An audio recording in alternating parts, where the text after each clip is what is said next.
What's up, everyone, and welcome to ClearTalk. So in this video, we're going to be giving an update and talking about all the stuff going on overseas, particularly around the Middle East, and just kind of going over everything, getting you up to speed on what's going on right now, what's been going on since the last update, and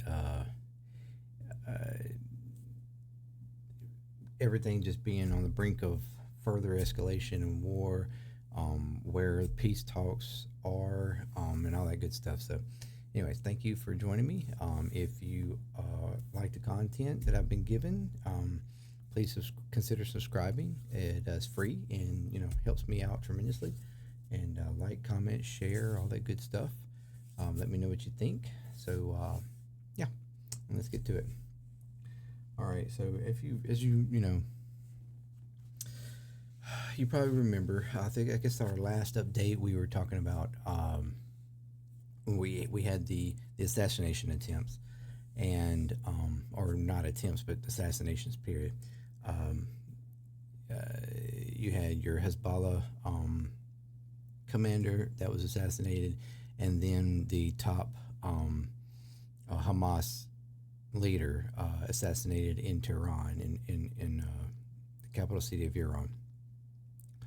And that was big. That was huge. And was kind of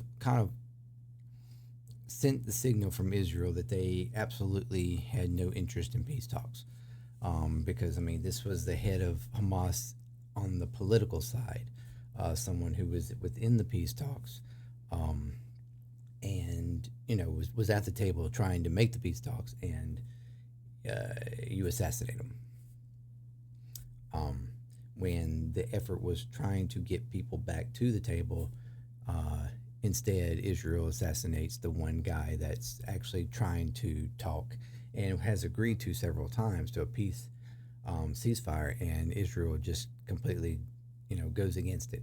Netanyahu goes against it and doesn't want anything to do with peace talk, even though he will, come here to the United States and make all this, talk and rhetoric. Oh, yes, we want to see peace talks. We want to see, we want to see it to come to an end. But what he's talking about is he wants to just continue doing what he wants to do.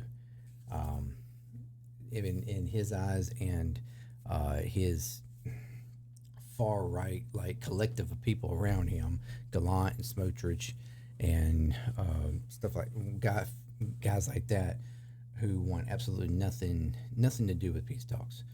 They are far extreme right Zionists who want nothing but complete control and takeover of everything around them to create the biblical Israel and all that. They and just in for power. They that's the reason why they are doing what they're doing in Gaza. They're doing what they're doing in the West Bank. Why they've taken over, and had all that time, wanted full takeover of Golan Heights in Syria, and amongst other areas. They're just and then and look at Iran and say that they are the biggest disruptors in the whole region,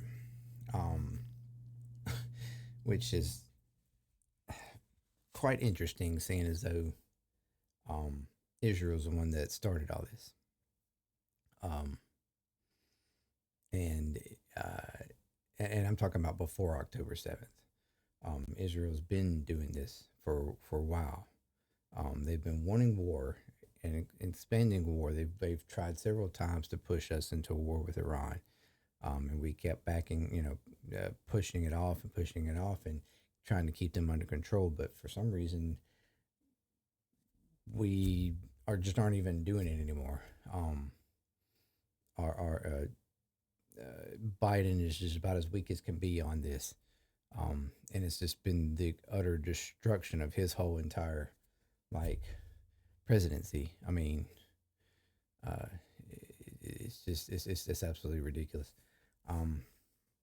But we currently have, of course, we're all awaiting the decision Iran, what they make in um, a a retaliation on Israel and what that will bring, how extreme it will be. Um, there's apparently a lot of talks between uh, the new Iranian president and like the main like security and defense area or group in Iran. Uh, they are called, which is the RGC, or the Islamic Revolutionary Guard Corps, or Corps, rather. They There's been a lot of they've been going back and forth at it apparently at the table trying to figure out how they're going to uh, retaliate. The RGC is a very uh, more right wing like push uh, organization that wants to go hard. They want to go all out on Israel, basically to some degree at least. Where the new president is a little bit more center right. He's a little bit more left leaning to them, a little bit more liberal. Um, but he's only been in, you know, he's only been in there for a week. So he's pushing against it, wanting to be a little bit more strategic, um, and like uh, it seems like okay. Let me just read through this. I think it'd be better if I just do this. So it shows here the new president battles the Revolutionary Guard to stop all-out war with Israel. So Iran's new president is battling against the hardline IRGC, or Islamic Revolutionary Guard Corps, in an attempt to prevent all-out war with Israel. Tehran's authorities are divided over how to respond to the assassination of Hanai, um, which is the Hamas that was assassinated in the Iranian capital last week. Top of generals within the IRGC are insisting on a direct strike on Tel Aviv and other Israeli cities, focusing on military bases to avoid civilian casualties. But Masoud, um, Masoud or whatever, Pezeshkian, I guess that's how you say his name, which is the newly elected president and comparative moderate who defeated the IRGC's candidate. So, in elections last month, has suggested targeting secret Israeli bases in Iran's neighboring countries. Um, Iran has previously targeted what it refers to as spy bases of Mossad, which is like the Israeli, kind of like the Israeli CIA or something, and the Israeli intelligence agency in Iraqi Kurdistan.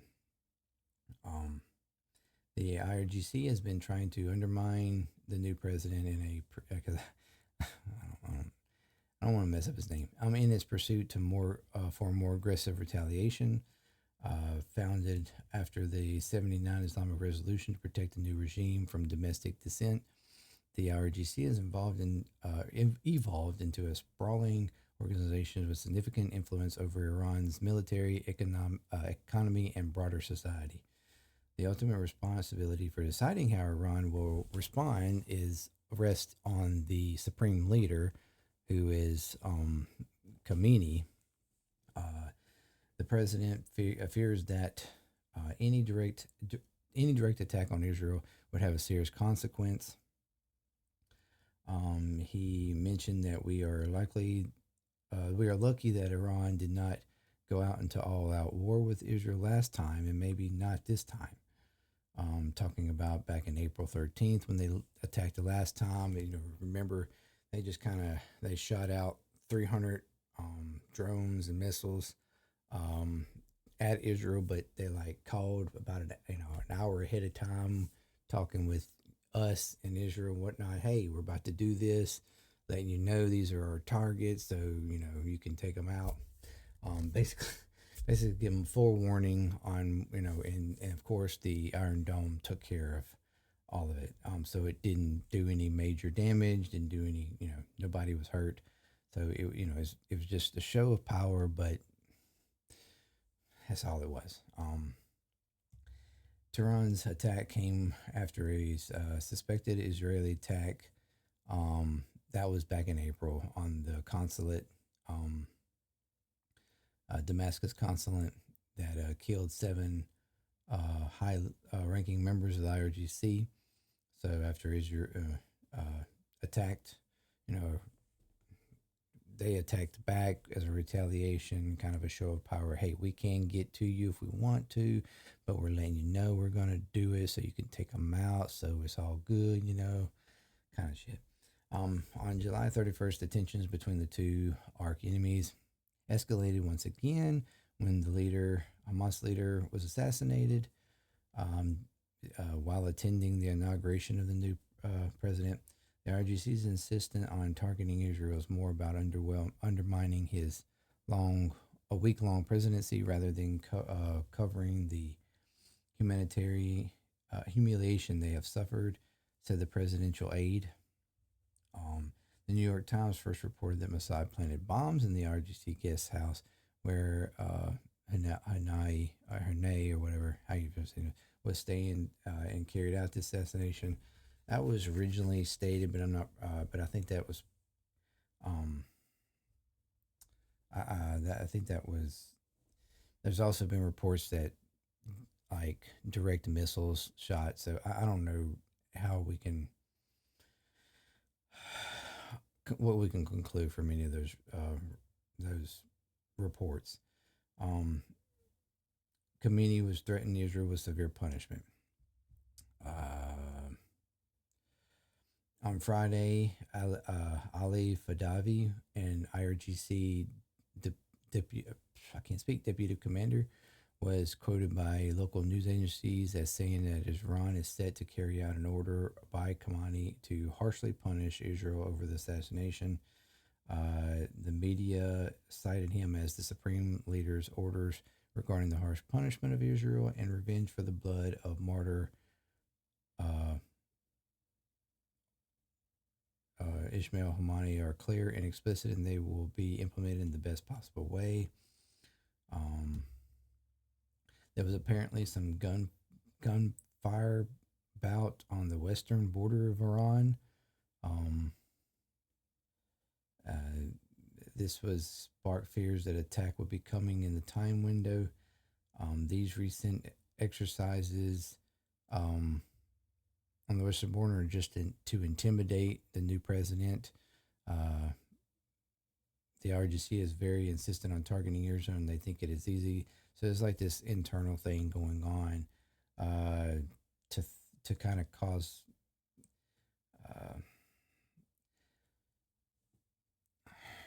to kind of see who wins on uh, influencing the final decision, basically.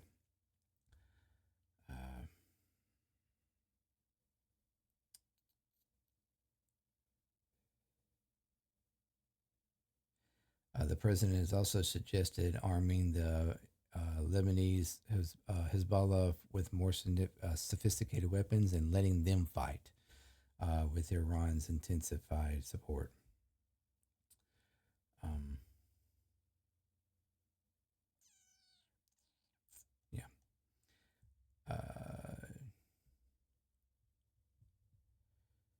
It's basically talking about, let's see here. Yeah, how is the president's election. What he's trying to do. He gained the support of Iranian liberals with the pledge to restore Iran's international standing and diplomacy. and dialogue. There have been lengthy and intense discussions where the president has been trying to persuade IRGC commanders to avoid actions that would spiral out of control. He is aware that the IRGC aims to draw the country into a war, yet he is determined to uphold the promises he made during his presidential election, which included providing peaceful life conditions for people.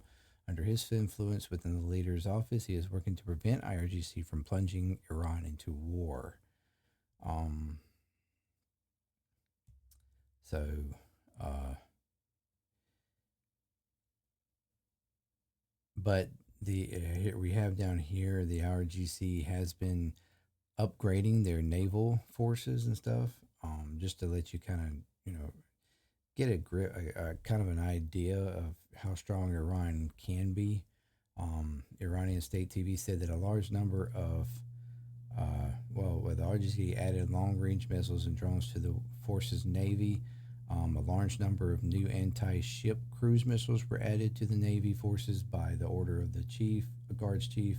The missiles have new capabilities with high explosive warheads and being untraceable. According to the report, a total of 2,654 military systems, including long-range and medium-range missiles, drones for combat and reconnaissance, and electrical warfare units that were also added to the naval forces.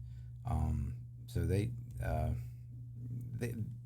Iran's got some. They're not just some weak little group of a weak country. They've got a very hefty military force and capabilities. But if I've noticed over the past few years, even with the previous president, there's been at least as far as Iran is concerned, there has been a very controlled,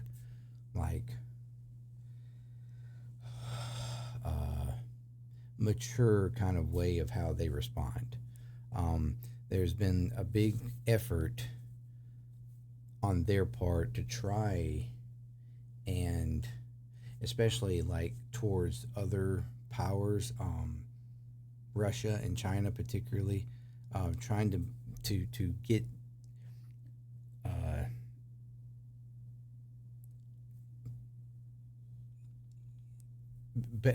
have a better appearance on the international stage, to be a little bit more, to be more, to show they're calm and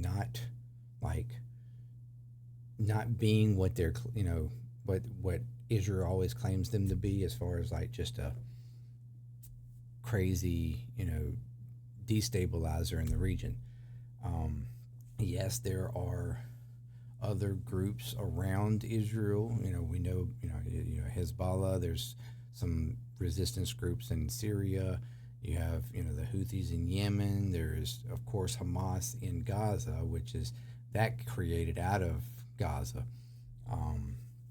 But and all these groups are technically individual from and independent from Iran, but Iran does support them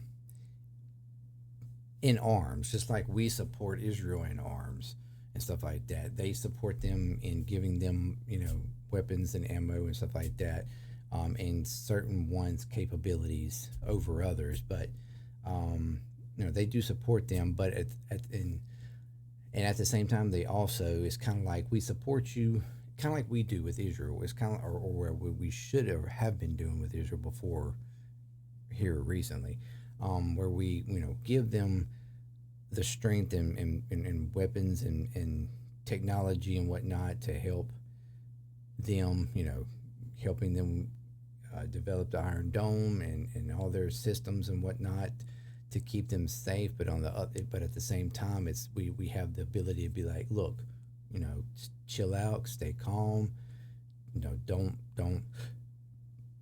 press and create instability, or at least we have before this. It's kind of the same thing with Iran. They they will support them with weapons and everything, but at the same time, they have this footing on them where they're like, "Look, we support you with this, but you chill out. You don't do anything unless we give you the good. We give you the nod, wink, whatever, just like we do with Israel." So it's kind of that kind of balance in a way. Um, but at the same time, just like you see right now, where Israel just will do their own thing unless we put them in place. Those little individual groups will do their own thing as well until Iran puts them in their place.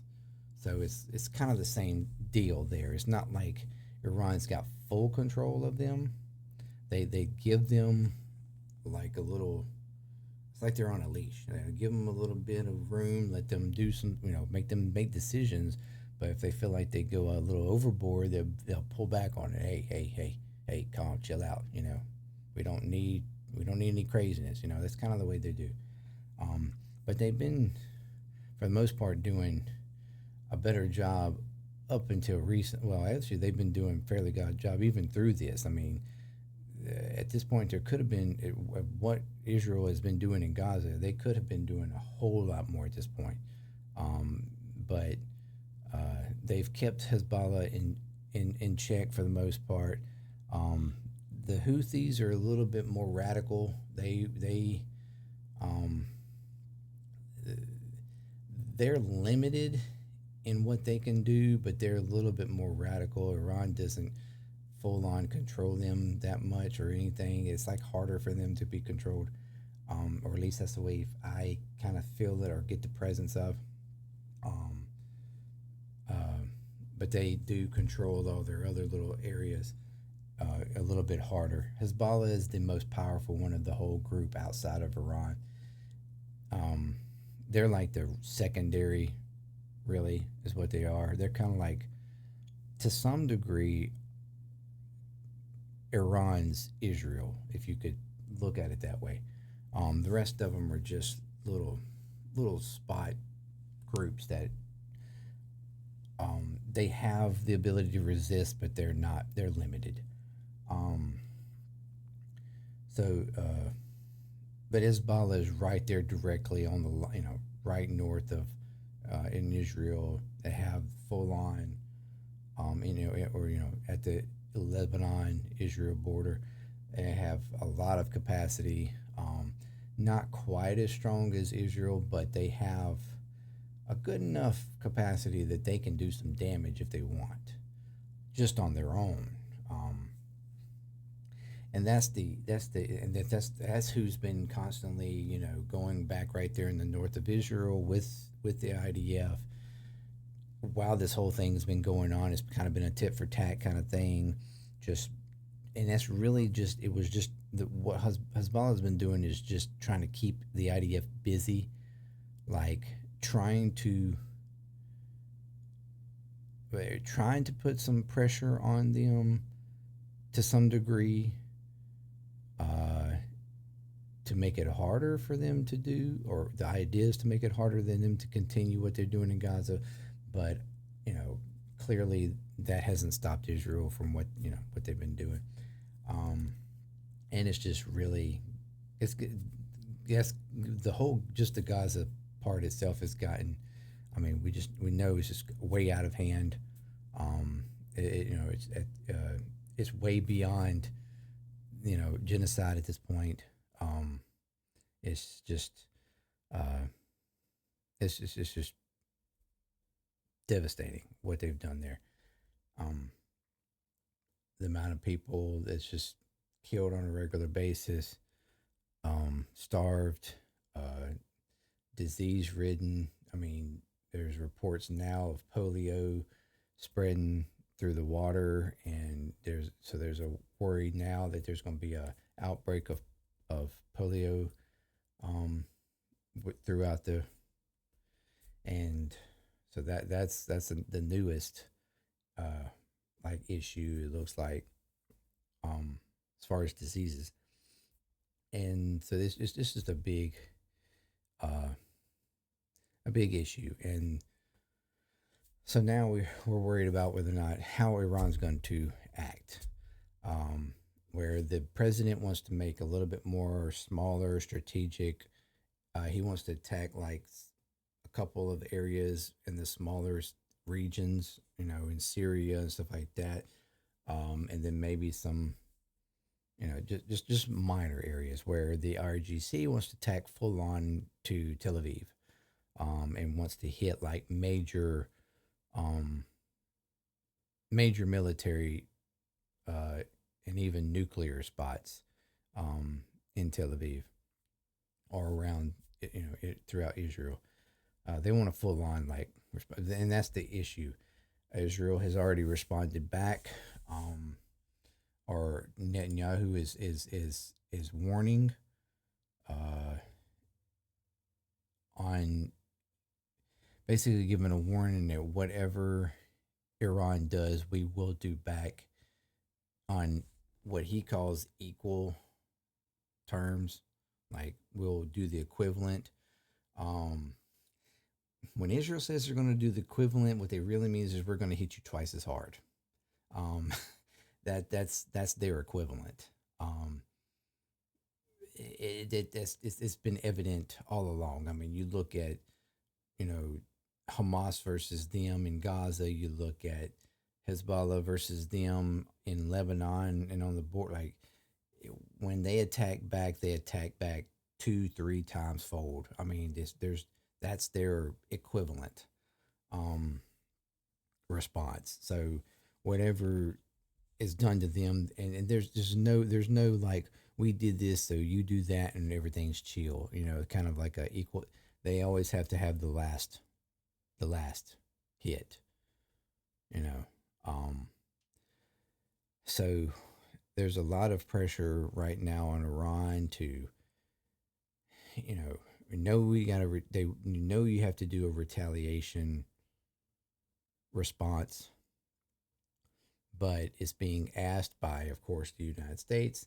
It's being asked even now by, uh, Putin, to keep the response minimal and, you know in line or whatever, to in a way that it won't escalate things. Uh, because I mean, Putin and even, Xi Jinping in China and whatever, they want Iran to be considered a legitimate like player on the international stage. Um, so they're wanting everything to be chill. They're wanting them to, and I think they pretty much, for the most part, are in line with this new president as far as just keeping Iran on the more mature side of things. While Netanyahu and the Israeli regime is like just looking like crazy people right now, wanting to just have a war with everybody and out of control, and um, and that's their strategy for the most part. And I think that's been Iran's strategy here for a while too, is to allow Israel to get out of control so that the international image is there. Everybody sees, whoa, whoa, they're going crazy. There's this nonsense where their rhetoric is talking about Iran being the one that's the stabilizer, but in retro, in uh, reflection, it's actually Israel that's the one being the destabilizer, and has been now for a little while. So, the whole, Netanyahu in control, and the far right people around him in government, um, they're just at this point ruining Israel's reputation with this whole, embarkment on just having war with everybody, and this power, uh, kick that they're on, and trying to take land, trying to push out people, trying to bring, some broad war in the area. and bring us into it. And I can only hope that we will have a little bit more of a hard line with this situation than we have had. We are way behind schedule on actually controlling them, and it's not that hard. It has been done in the past quite a few times. Reagan has done it, calling them up. Hey, you chill out, calm down. You're looking like you're doing some war crimes here and stuff. Chill out. And they did. Uh, even uh, George H. Bush, the older Bush, he even called them up about the West Bank, and the um, during his time where they were doing some the illegal and settlements and things like that. He called them up. Hey, chill out over there, or we're going to sanctions and other things or whatever. And they chilled out. They stopped it. I mean, it just takes some balls and calling them, being like, hey, chill the f out. You've lost it. You know. Um, but Biden just does not have those. He does not have he um which he himself is a self-proclaimed Zionist from whatever his like definition of that is. I don't know, but um they're just they are out of control um and need to be put in their place. And I can only hope that our approach to this situation will quickly change, um, depending upon how this all comes about. Which, in saying that, we did have a joint statement come out. This is a joint statement from all the leaders from the United States, Egypt, and Qatar, um, wanting to kind of get the peace talks back going. And they're pressing for it to be next Thursday, August the, oh, I think it's like the 15th or something, or whatever. Um, so here's a joint statement here. It's time for bringing in immediate relief both to the long-suffering people of Gaza as well as the long-suffering hostages and their families. The time has come to conclude the ceasefire and hostages and detainees release deal. The three of us and our teams have worked tirelessly over many months to forge a framework agreement that is now on the table with only the details of implementation left to conclude. These agreements are based on the principles outlined by President Biden on the 31st of May, which is kind of the same ceasefire deal they've been trying to get everybody to agree to, the one that Netanyahu keeps not agreeing to. There is no further time to waste nor excuses from any part of the further delay. It is time to release the hostages, begin the ceasefire, and implement these agreements. As mediators, if necessary, we are prepared to present a final bridging proposal that resolves the remaining implementation issues in a manner that meets the expectations of all partners. We have called on both sides to resume urgent discussion on Thursday, August the 15th, in Doha or Cairo. Doha is in Qatar, Cairo is in Egypt. No, I'm sorry, Cairo is in Jordan. Or no, maybe Egypt. I can't remember. Anyway, um, to close all remaining gaps and commence implementation of the deal without further delay.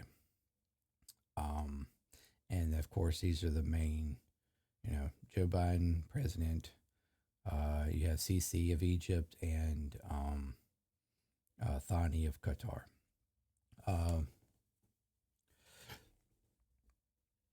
Uh, so that's the really they're trying to get both parties back to the table to try to agree again.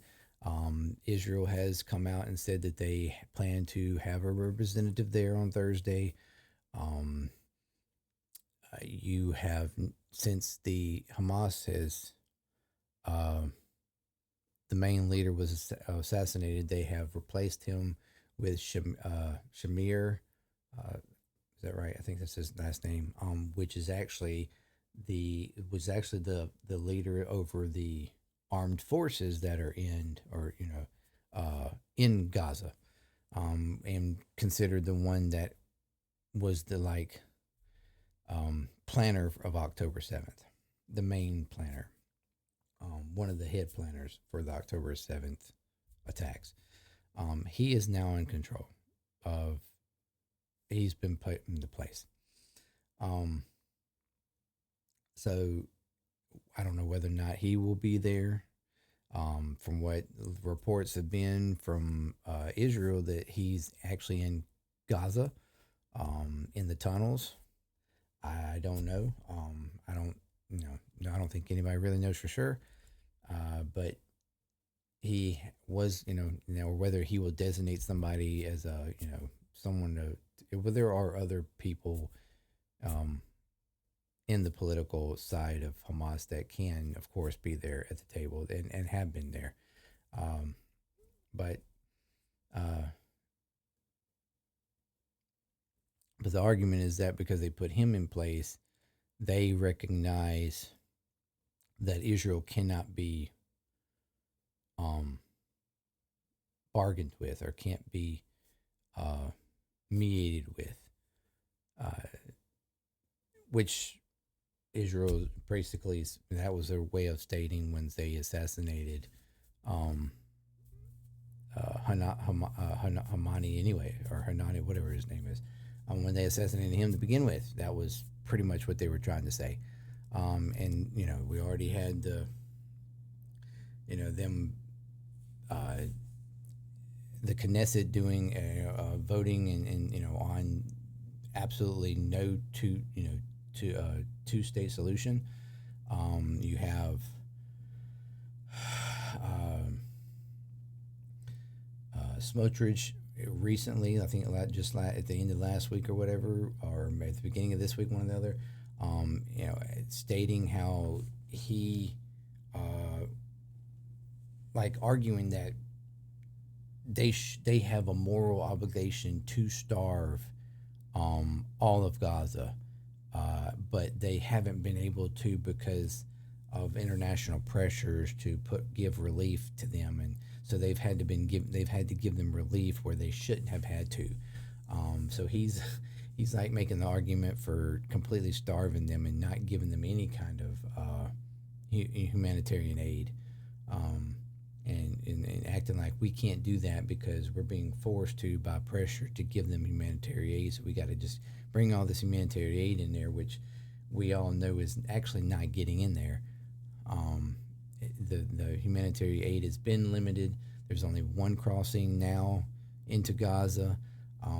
The trucks that are crossing over cannot be full. They are limited to a certain capacity of material to be in the trucks and cross over. And of course, there's so many other holes in that Israel is putting pressure on, and keeping stuff from getting in, and also it being spread throughout the areas of Gaza that it needs to be, especially up north and stuff like that. The UN groups and stuff, humanitarian aid groups, are having a hard time trying to get the food to people because of their communications and stuff with Israel, and the IDF about where it's safe to go and whatnot, stuff like that, and trying to get them there. There's just they're not working with them very well. So that's hard, and you can't get what is being brought out. A lot of the stuff is coming. What is actually getting there, a lot of it is just sitting there because they can't actually distribute it properly, and to where it needs to go, basically, and it's just stacking up. And then of course we have constant uh,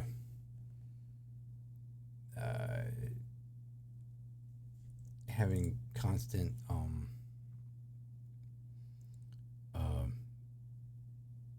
notices put dropped in Gaza for people to move, and to evacuate areas, right now they've got a huge, large op that's working through Khan Yunis.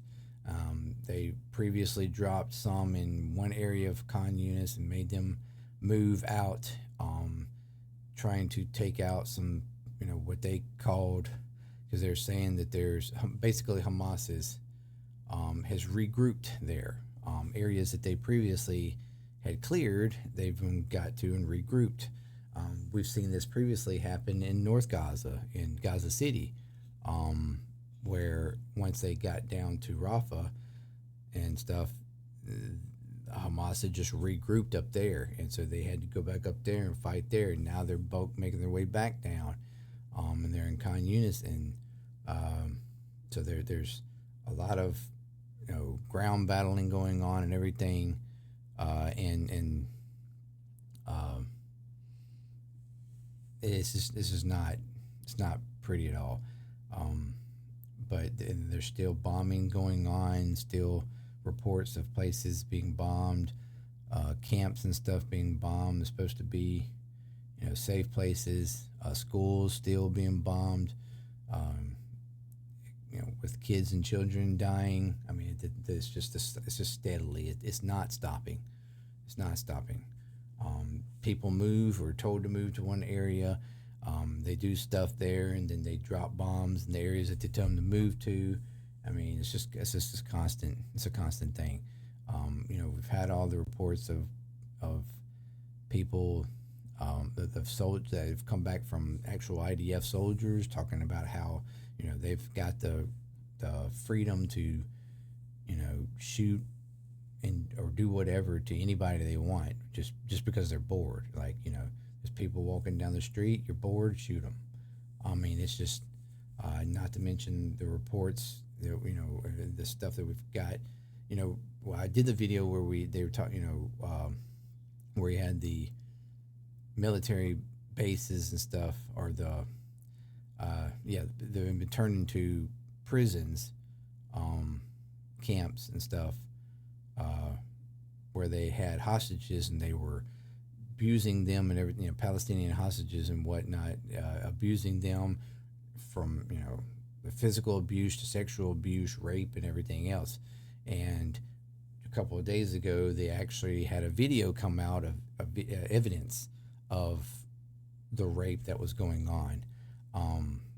And then, of course, you've got government officials, and then also citizens themselves that are, uh, protesting and rioting and stuff in defense of the IDF soldiers that are committing these war crimes, that are committing the abuse and the rape and everything else. It's mind-boggling how we're allowing this kind of stuff to happen in Israel, and not putting a stop to it. And even, like I said, government officials, um, behind it and endorsing it and defending it, and these horrible actions going on. Um, it's just complete just chaos. Um, so yeah, now the latest is in Khan Yunis is for uh, fleeing. I think the eastern side or the southern side, um, uh, and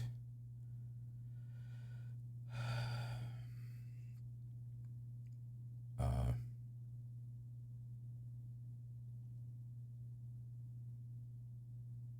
yeah, uh, and this is all going on amidst all this. So it's just complete chaos right now, and instability is out through the roof. On the brink of larger war.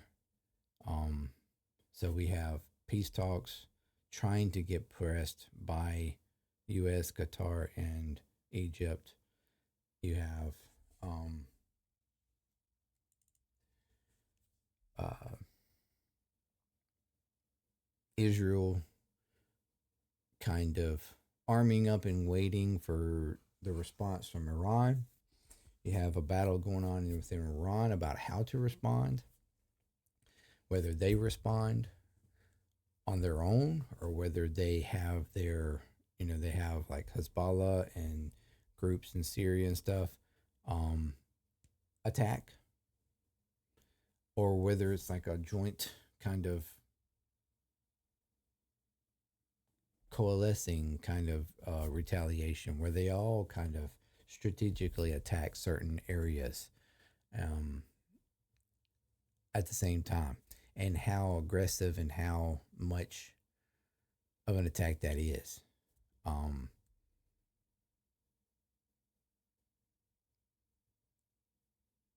to see how then Israel will turn around and retaliate with their so-called equal retaliation. Um, it's just complete chaos, and it needs to be put under control. It's been way past being put under control. But I have no trust in Biden right now to do anything, um, or to stop Israel outside of just finger wagging and you really need to stop. We just really want you to stop. It doesn't look good. Um, Instead of actually getting on the phone with Netanyahu and being like, look, stop right now before we sanction you, you know, uh, whatever, we'll cut off all your weapons, sanction you, uh, you know, arrest you, whatever. I mean, I don't care what do, like you need to. There needs to be a full on like, you stop, cut it out, pull your people out. It's over with, done, stop. Like we have the ability to do that, but we're not doing that. Um, and it's beyond it's beyond comprehension at this point that this is happening right now. You know, um, it's like a, it's like uh, to this point, it's almost like a Nazi light. You know, uh, Germany. Uh, Holocaust light. I mean, uh, it's really one of the worst things that we've had in my lifetime. Um, Going on. It at least blatantly, publicly, out there with for everybody to see. I mean, there may have there's some bad areas, some bad things happen in certain areas all the time that don't get seen. I'm pretty sure, but the most visual and the most out there blatantly in public view and public eye on the international stage, this is by far the worst thing I've ever encountered or seen. Uh, and it needs to be stopped by whatever means necessary. Um, but I don't know what to do. I can't do anything personally. Um,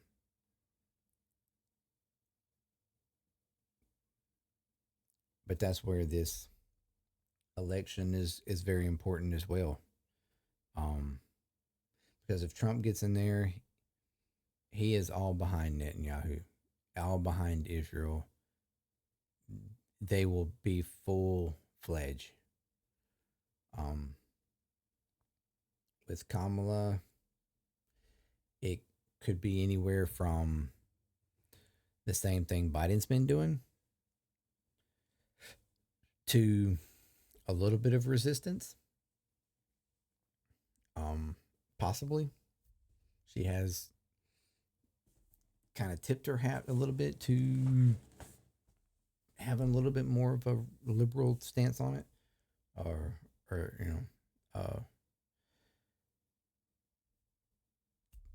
pull back on the situation. So I don't know, but with Trump, it will be full fledged. It'll be worse than Biden because he'll probably just say, "Get it done. Here's your weapons. Get it done," and then Israel will have free reign to do what they want. Um, so, anyways, this was a long video, but there's a lot to talk about. A lot that I wanted to get off my chest about it. Um, and it's just got to end. It's it's sad at this point, and it's like I feel bad for the Jews and Palestinians that are here, um, and this the whole domestic like issues that are going on here with it. Um, but also how both are being represented there as well, and and it's like there's a degree of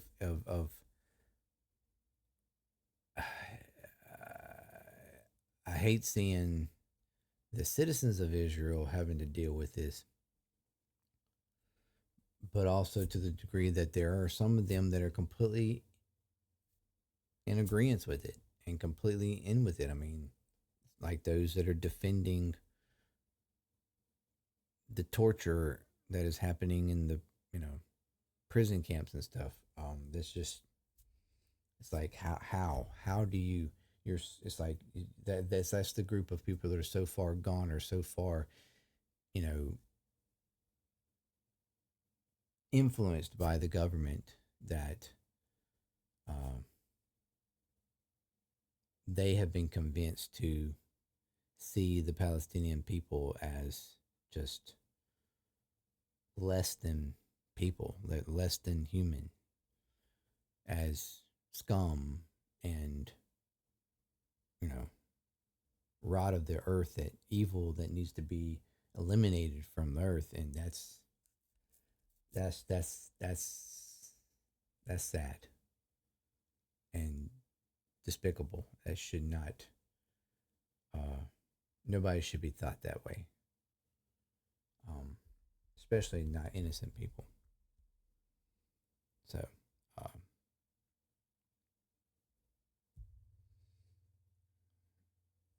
as a democracy, we rely on law and order. You know, right to trial, jury of your peers, and all that good stuff. And in this type of situation, it's like, where is that? Where is that kind of thought? Um, I don't know.